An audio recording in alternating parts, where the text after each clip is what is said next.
Hi everybody, I'm Suzette Martinez Standring and welcome to It's All Right with Suzette, where we're going to spend the next half hour talking to an author, Mamak Charepoo, about her new book.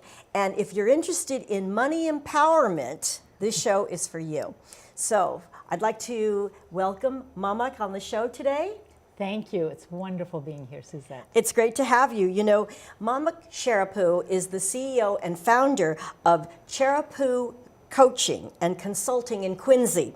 And it's based on her belief that everyone deserves to be safe and secure to flourish and to live their best selves.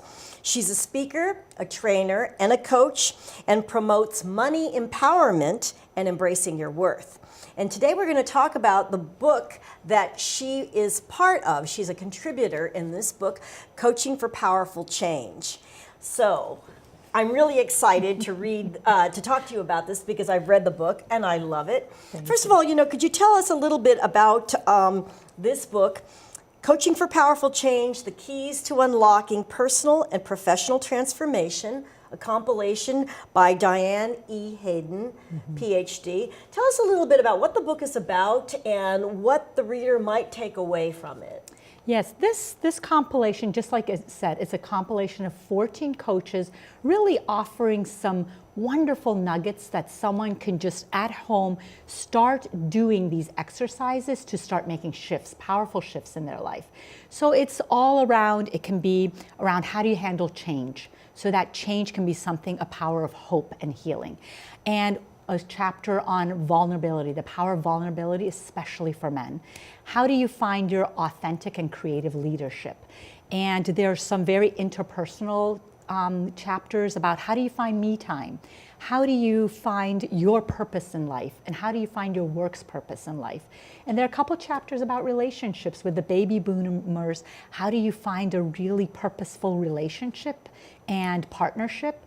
And then also how to get rid of the drama in the relationships. So there's a little bit of something for everyone.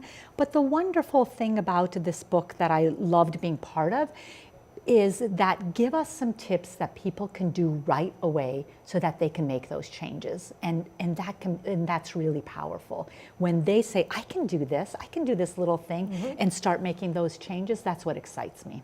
You know, that's what I particularly loved about this book, because the various chapters, there's many different voices and a lot of practical advice, a lot of inspiration, but it actually, some give diagrams and others give steps. Yes. Some offer exercises and checklists. And it was really actually a very fun book to go through and say, for myself, and to say, where am I with, for example, money empowerment, which is what you talk about. Yes. So, Mama, can you give us a little bit about your background and how you came to focus on being a coach for money empowerment? Well, I really came to this work because of my own struggles with money. I was doing a parent coaching business, and it came to a point that we really had to start promoting ourselves and really putting ourselves out there. And I was stuck. I didn't know how to promote my value. Every time I had to ask for the fees or even ask for the money, I would just sweat, and I didn't want to be in those conversations. And I knew there was something about money that was controlling me, and it wasn't just only in my business, it was in my personal life also. But I didn't connect the two until I started going into the certification program that dealt with your relationship with money. And I realized that they're so interconnected. You can't really separate that. And where I was putting my head as an ostrich in the sand and not wanting to deal with money issues in my business or in my personal life, it was really holding me back and creating a lot of blind spots that was sabotaging my own efforts to move forward.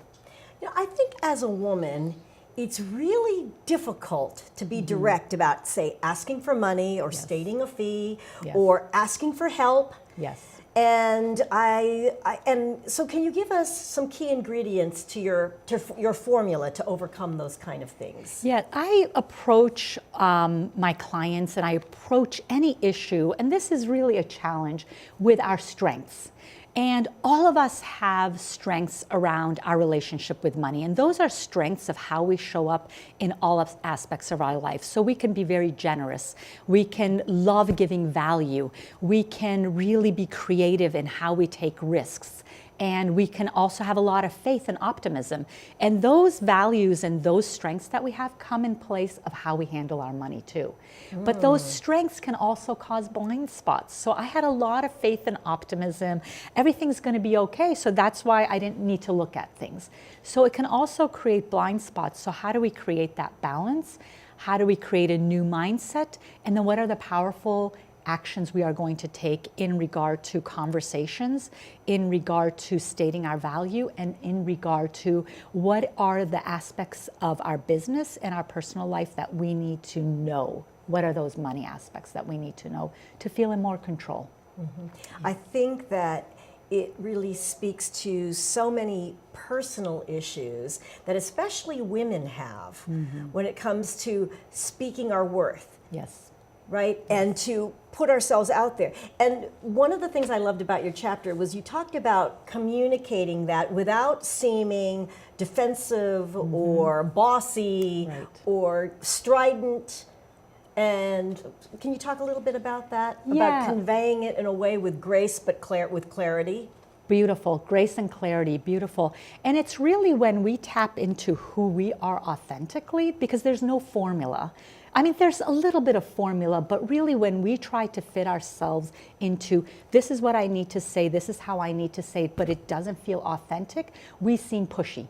We seem bossy. Good point. But all of us have different ways of showing up authentically and feeling really truthful in that. And when we do, those conversations feel powerful to us, no matter what the outcome is. We feel like we stood our ground, we were clear.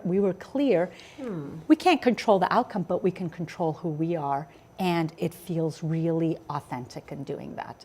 So that's and one thing that you say that this is really women have a hard time, and they do, but I also say that we have a hard time because we haven't been in the arena as long as men to have those conversations. That's a really good point. So when we put that in perspective, we say, oh, okay, no big deal. Let's get in the arena and let's pull up and let's sweat, let's fall down, let's get up again, and let's keep doing it. You know, the chapter that you contributed to the book was chapter 7, Accelerate the Growth of Your Business and Career with Your Money Mindset.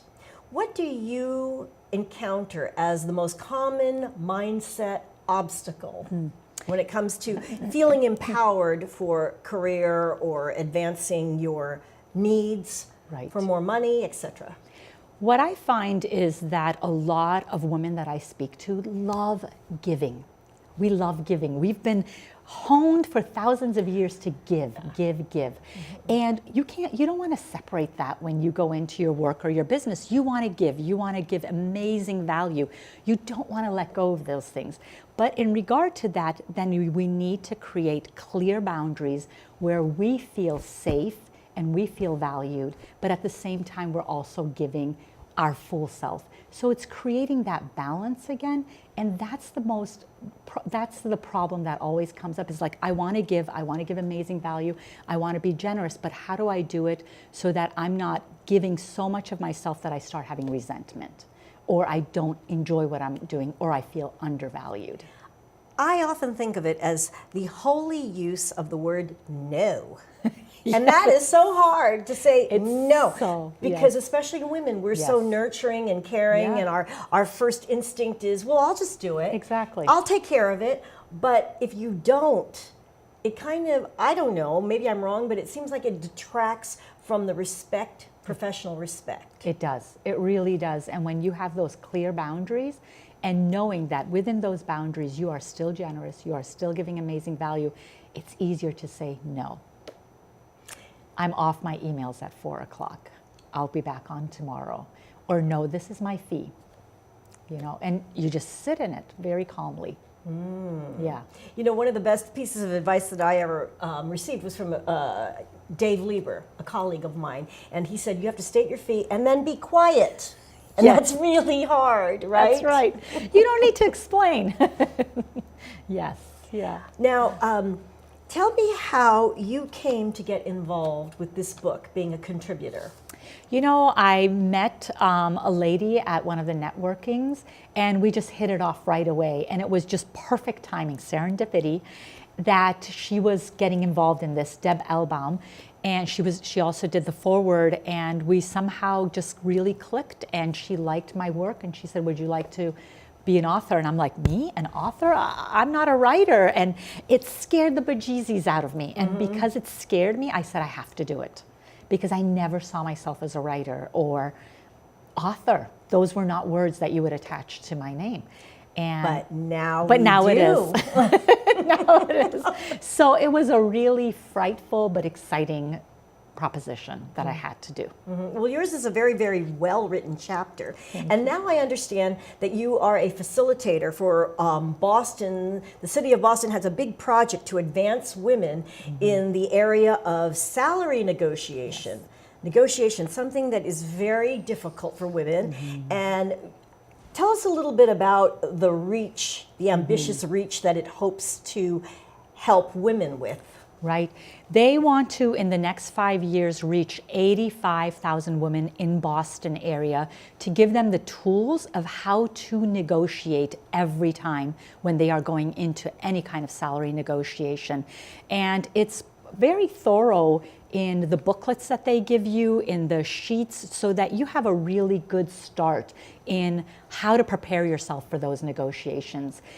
I saw that and I thought, wow, this is really interesting. Let me go. And as soon as the workshop was over, I approached them and I said, how can I also be a facilitator? I'd like to volunteer because I love this initiative.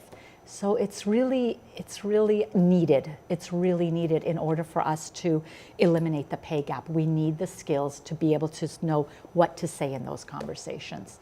You know, in a conversation that I had with you, you said that women are paid 79% of what their male counterparts are paid, and that 21% salary gap only gets worse for women of color.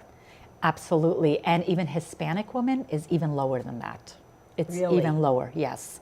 Yeah, the pay gap, if you can imagine that you are trying to save for retirement, take care of a family, maybe you're a single parent, and you're trying to also have this security. When you are 21% below what men are making, your security in later life is greatly hampered. And you're also taking care of a family. That's How right. do you do that? That's right. And so you are now part of this movement to do something very positive Yes. in closing that salary gap. Yes. So in a little while, we're going to come back to Mamak Charepoo, and we're going to talk to her a little more about money empowerment. So stay tuned, and we're going to have some great conversations about coaching for powerful change.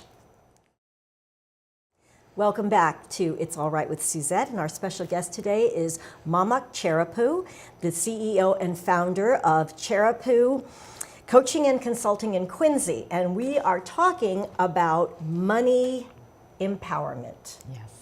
And of course, she's a contributor to this compilation of Coaching for Powerful Change, and her specialty is working with people to help them overcome the blocks to salary and making more money and managing their money and things like that. You know, in your workshops, you have a series of exercises that help people to get in touch with what the issues might be. Right. Can you talk a little bit about that, or maybe take us through Absolutely. an exercise? What we need to recognize is that all of us are highly intelligent. I can just say that with my hands up and down, you know? And there are a lot of resources out there for us to know what to do with our money and how to handle it. However, most of us start and stop. So there's this emotional, psychological story that is going on for us, and we need to really, and our beliefs are governing the decisions that we're making on a very subconscious level. How So, true. yes, so we start, and no matter how much good advice we get of stopping our lattes or putting $5 aside every day, it sounds intelligent and say, yes, I can do that, but we don't do certain things. So it's really uncovering what are the beliefs that we have, and are those beliefs based on truth? my beliefs were not based on truth. I had these beliefs that money meant materialism. Money meant it created impurity in what I was doing. Money meant overindulgence. Money doesn't mean anything. Money means what we attach to it. So when we have a healthy relationship, and we do have a relationship with money, we can start seeing money as a powerful tool to achieve our goals. And when we can change our mindset, and we have to do that, we have to have a different kind of mindset in order to make different decisions. And that's what we work on, is how do we create these powerful money mindsets so that we can make different decisions and take different actions. Can you give us an example of an exercise? Sure. We can think of some juicy words that relate to maybe money. Maybe it could be abundance, generosity, empowerment, control, respect. And use those words, just jot down some of those words, and then you can fill in this sentence and say, the more blank I get with money, the more I blank myself. So for me, it was the more comfortable I get with money, the more I empower myself. And that all of a sudden meant something to me when I created that. And that all of a sudden meant I need to track my money better. I need to look at it every day. I need to track everything that's coming in and going out. How am I saving? What am I spending my money on in my business? How am I going to invest in it?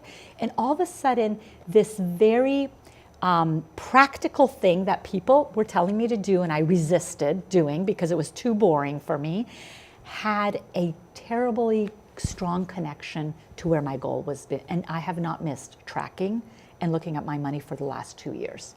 And that's only because my mind shifted, that if I want to be comfortable with money and empower myself, which was really important, the decision that came up for me, not someone telling me, was that.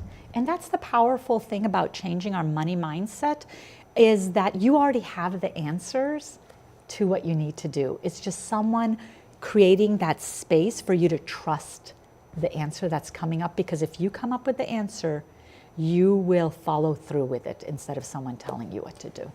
Well, Mamak, I'm going to share with you that I actually did your exercises in your chapter.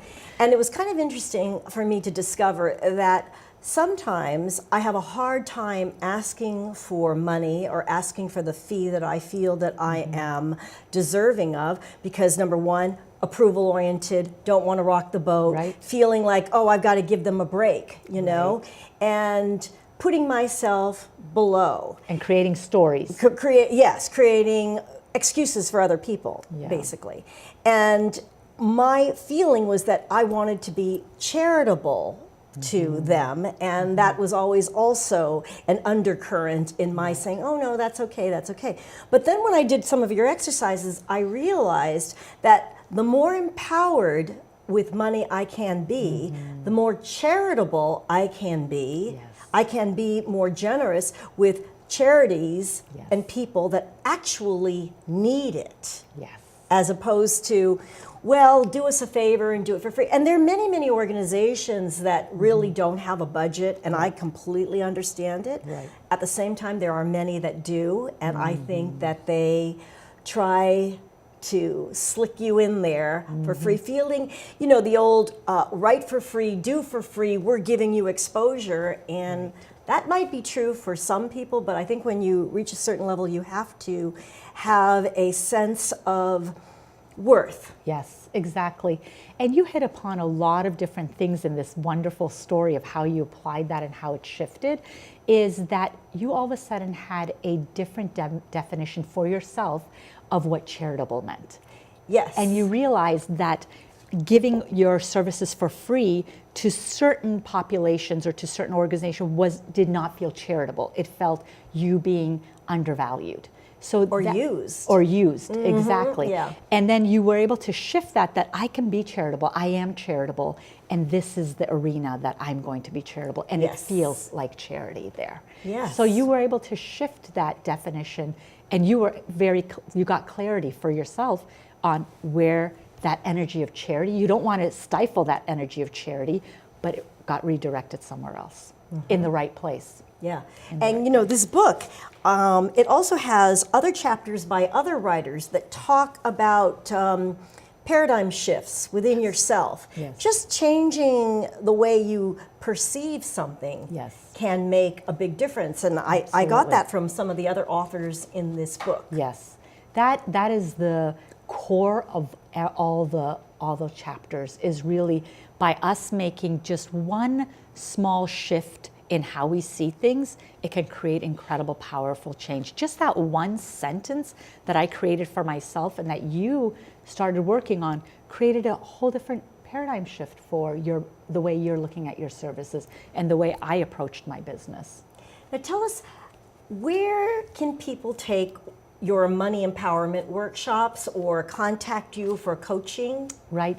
Well, if they go on my website at charepoocoaching.com, that's the best place to find the most recent workshop that I'm going to do. I do them in different places sometimes.